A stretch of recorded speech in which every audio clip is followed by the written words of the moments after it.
오늘 우리에게 주시는 하나님의 말씀은 사도행전 14장 19절로 28절까지의 말씀입니다. 사도행전 14장 19절로 28절까지의 말씀 찾으셨으면 함께 한 목소리로 봉독하도록 하겠습니다. 유대인들이 안디옥과 이고니온에서 와서 무리를 충동하니 그들이 돌로 바울을 쳐서 죽은 줄로 알고 시외로 끌어내치니라. 제자들이 둘러섰을 때에 바울이 일어나 그 성에 들어갔다가 이튿날 바나바와 함께 더베로 가서 복음을 그 성에서 전하여 많은 사람을 제자로 삼고 루스드라와 이고니온과 안디옥으로 돌아가서 제자들의 마음을 굳게 하여 이 믿음에 머물러 있으라 권하고, 또 우리가 하나님의 나라에 들어가려면 많은 환난을 겪어야 할 것이라 하고 각 교회에서 장로들을 택하여 금식기도 하며 그들이 믿는 주께 그들을 위탁하고 비시디아 가운데로 지나서 밤빌리아에 이르러 말씀을 버가에서 전하고 아탈리아로 내려가서 거기서 배 타고 안디옥에 이르니, 이곳은 두 사도가 이룬 그 일을 위하여 전에 하나님의 은혜에 부탁하던 곳이라.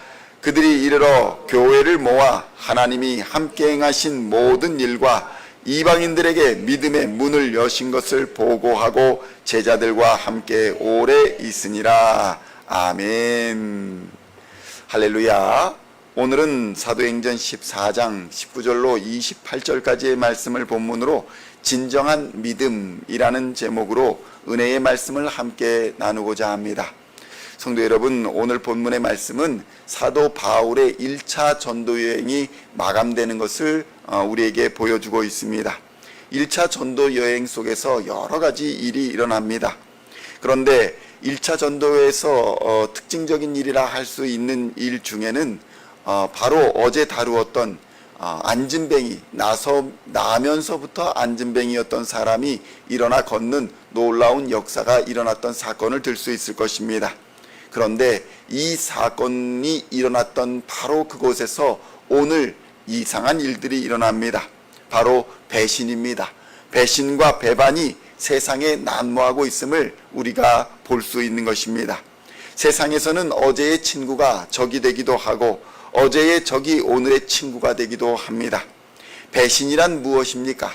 믿음, 신의, 그것을 저버리는 행위가 바로 배신이라는 행위입니다. 그런데 믿음이 가장 중요하다 여기는 교회, 신의가 가장 중요하다 여겨지는 교회에서도 이러한 배신이 수도 없이 일어나는 것을 우리는 보게 됩니다.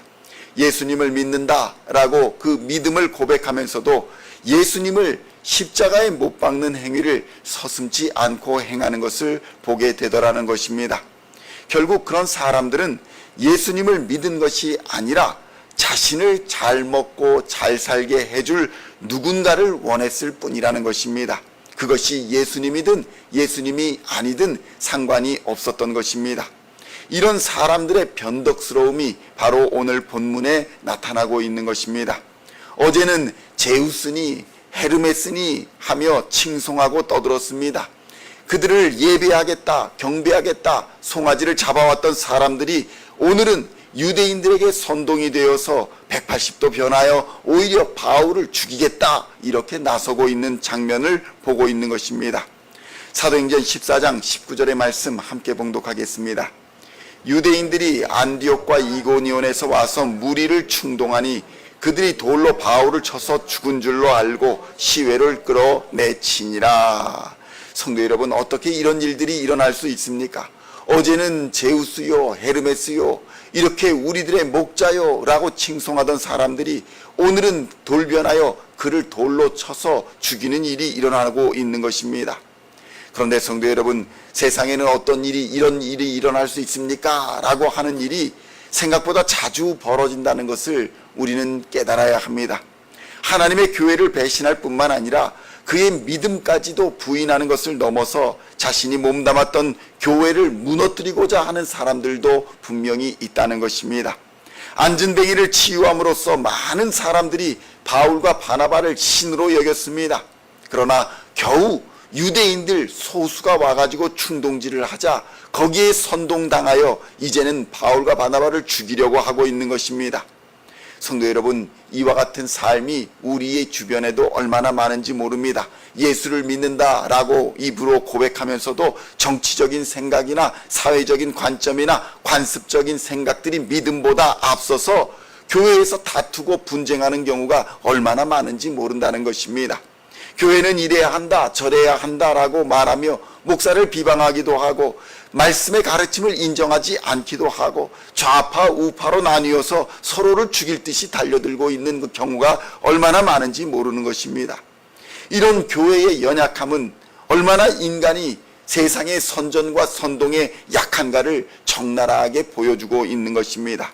성도 여러분, 우리는 세상이 말하는 좌파도 아니고 세상이 말하는 우파도 아닙니다. 우리는 단지 그리스도인이라는 사실을 깨달아야 할 줄로 믿습니다. 우리는 하나님의 백성입니다. 우리는 하나님의 말씀의 법을 따라 사는 백성임을 믿으시기를 우리 주님의 이름으로 축원드립니다. 그래서 하나님의 백성은 세상의 권력이나 돈과 물질을 따라서 어둠의 권세에 충동질을 따라서 이리저리 흔들려서는 안 됩니다. 이런 것은 마귀로부터 나오는 것입니다. 그런 충동질에 속아서 그들에게 복음을 전한 사도들을 오히려 죽이려고 달려들었던 것입니다. 성도 여러분, 사도들을 죽이고자 하는 강력한 충동이 어디서 나왔겠습니까? 바로 마귀에게서 나오는 것입니다. 성경의 유대인들의 충동질한 것은 과연 무엇이었을까요? 아마도 유대인들은 루스드라의 사람들에게 이렇게 충동하고 설명하였을지도 모릅니다. 이 두 사람이 행하는 능력은 분명히 대단한 것이다. 분명 대단한 능력을 가지고 있는 것이다. 그런데 그들이 이런 능력을 행할 수 있는 것은 그들이 마귀의 제자들, 귀신들의 제자들이기 때문에 마귀의 힘을 힘입어 저렇게 사람으로는 할 수 없는 일들을 행하는 것이다. 그래서 마귀에 속한 저들은 죽여야 된다. 이렇게 선동질하였을 수도 있을 것입니다. 자세한 내용은 나오지 않지만 유대인들은 여러 가지 말로써 루스드라 사람들을 설득했습니다. 복음으로도 설득되지 않던 사람들이 사람의 말장난에 놀아나는 것입니다. 오늘도 이런 말장난, 여론질에 교회가 흔들려서는 안 될 것입니다. 어쨌든 루스드라에서 바울은 큰 핍박을 받았습니다. 19절에 보면 유대인들이 안디옥과 이고니온에서 와서 무리를 충동질하고 결국 돌로 바울을 쳐서 죽은 줄로 알고 성 밖에 끌어내쳤다는 기록이 나옵니다. 이 말씀을 보면 바울이 얼마나 돌에 많이 맞았는지 죽은 줄로 알게 되었다는 것입니다. 그리고는 바울의 그 죽었다고 여겨지는 시신을 장사 지내지도 아니하고 성 밖에 던져버렸던 것입니다. 얼마나 잔인하고 무정한 일입니까? 언제는 자기들의 제우스다, 페르메스다 이러면서 예배를 받을 사람들이다, 숭배를 해야 된다 이러던 사람들이 바로 며칠이 지나지 않아 돌로 쳐 죽일 뿐만 아니라 그 시신을 매장하지도 않고 성 밖에 던져버렸던 것입니다. 이 돌에 맞아 거의 죽을 뻔한 사건은 바울의 생애에서 결코 잊어버릴 수 없는 사건이었습니다. 그래서 고린도 후서 11장 24절에서 25절에 보면 그가 복음을 전하면서 당한 고초를 이야기합니다. 유대인들에게 40에 하나 감한 매를 5번이나 맞았다. 3번 태장으로 맞았다. 1번 돌로 맞았다. 3번이나 파선하는데 일주야를 기품해서 지냈다. 이렇게 그가 당한 고난을 설명합니다. 여기서 1번 돌로 맞았다라는 것이 바로 오늘 루스드라에서 당한 고난입니다. 다시 말해서 안진뱅이를 고친 후에 바울과 바나바에게 생긴 일이 2가지 있는데 하나는 신처럼 받들었던 것이고 또 하나는 마귀처럼 죽이려고 하였던 것입니다. 성도 여러분, 이런 2가지 사람의 반응은 예수님을 향한 사람들에게도 동일하게 나타났던 것입니다. 예수님을 따르던 무리들 중에는 예수님을 억지로라도 왕으로 모셔야겠다, 억지로라도 우리들의 왕으로 섬겨야겠다라고 예수님을 이끌어갔던 사람들이 있었습니다. 그런가 하면 어떤 사람은 예수님을 귀신의 왕이다, 귀신의 힘을 입어서 이런 기적들을 행한다 라고 충동질했던 사람들도 분명히 있었다고 성경은 증거합니다. 성도 여러분, 사람들은 이렇게 똑같은 사람을 두고 신으로 생각하다가 또는 마귀로 생각하기도 하고, 이런 변덕이 심하여 사람은 도무지 믿을 만한 대상이 아니라는 사실을 성경은 우리에게 보여줍니다. 그러나 변함없는 분인 누구십니까? 우리 하나님은 동일하신 사랑, 변함없는 사랑으로 바울과 우리들을 여전히 오늘도 사랑하시는 줄을 믿습니다. 그래서 하나님은 이 바울을 사망의 골짜기에서 건져주셨고 그의 건강을 회복시켜 주셨으며 계속해서 하나님의 사명을 감당하도록 능력을 부어주셨던 것입니다. 성도 여러분, 오직 하나님만이 변함이 없는 신실하신 분이심을 믿으시기를 우리 주님의 이름으로 축원드립니다. 변하는 사람과 변하는 세상을 의지하지 마시고 오직 변하지 아니하시는 하나님의 말씀을 의지하고 끝까지 그와 동행하시기를 우리 주님의 이름으로 축원드립니다. 하나님은 그러한 사람에게 사명도 주시며 그것을 이룰 힘과 능력도 주십니다. 그러므로 우리는 오직 사람이 아니라 하나님만을 의지하여야 할 것입니다. 오늘 하루도 변함이 없으신 하나님만을 바라보시고 그의 능력을 힘입어 사명자의 삶을 끝까지 살아가는 저와 여러분들이 다 되시기를 우리 주 예수님의 이름으로 간절히 축원드립니다. 기도하시겠습니다. 하나님 아버지, 감사합니다. 우리에게 사명을 주셨습니다. 바울과 같은 사명을 주셨습니다. 복음을 전파하는 사명, 하나님을 온전히 예배해야 하는 사명을 우리에게 주셨습니다. 이 사명을 세상은 알지 못하고 세상은 깨닫지 못합니다. 하나님, 그 세상의 복음을 전할 우리에게 하나님께 힘과 능력을 허락하여 주시옵소서. 세상을 이기도록 주님 역사하여 주시옵소서. 예수 그리스도의 능력과 성령의 능력이 하나님이 이 시간 임재 충만하여 주시어서 세상을 넉넉히 이기는 하나님의 사람들 되도록 주님 역사하여 주시옵소서.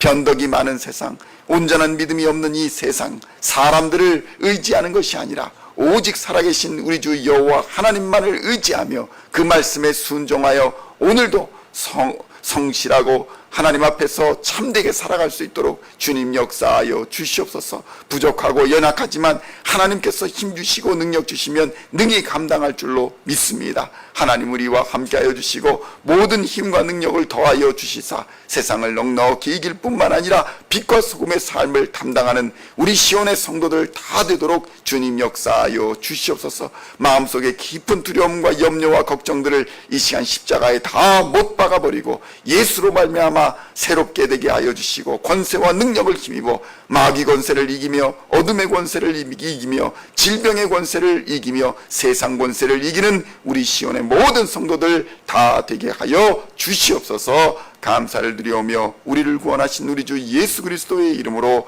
간절히 기도하옵나이다. 아멘.